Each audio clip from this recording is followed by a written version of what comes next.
ঘুড়ির রঙে রঙিন আকাশ, সমুদ্রের তীরে নির্মল বাতাসে উড়ছে ঘুড়ি। বিশাল আকৃতির সব ঘুড়ি যেমন আকার ও রঙে আছে ভিন্নতা, তেমনি এর অবয়বে আছে বৈচিত্র্য। প্রতিটি ঘুড়িতে ফুটে উঠেছে নিজ দেশের সংস্কৃতি। কার্টুন আকৃতির ঘুড়ির পাশাপাশি মাছ, ড্রাগন, এমনকি প্রজাপতি, কি নেই এই উৎসবে।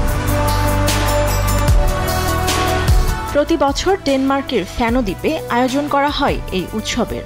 1985 সালে উলফগ্যাং শিমেলফেনিং নামক এক ব্যক্তির হাত ধরে প্রতিষ্ঠিত হয় এই ঘুড়ি উৎসব।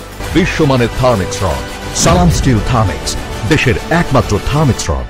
তিনি বন্ধুদের সঙ্গে আয়োজন করেছিলেন ঘুড়ি উড়ানোর সপ্তাহ।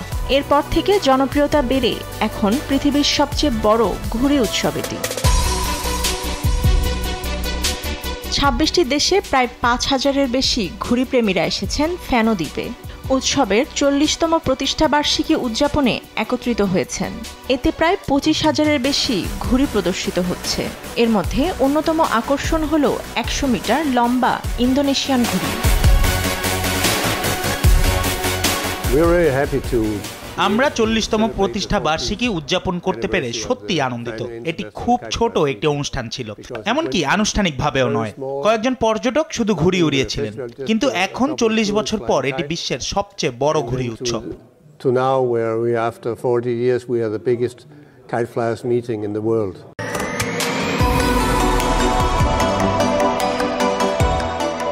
প্রশস্ত সমতল সৈকত ও উপকূলীয় বাতাসের জন্য পরিচিত এই দ্বীপটিকে ঘুড়ি উড়ানোর জন্য অন্যতম উপযোগী স্থান হিসেবে বিবেচনা করা হয়।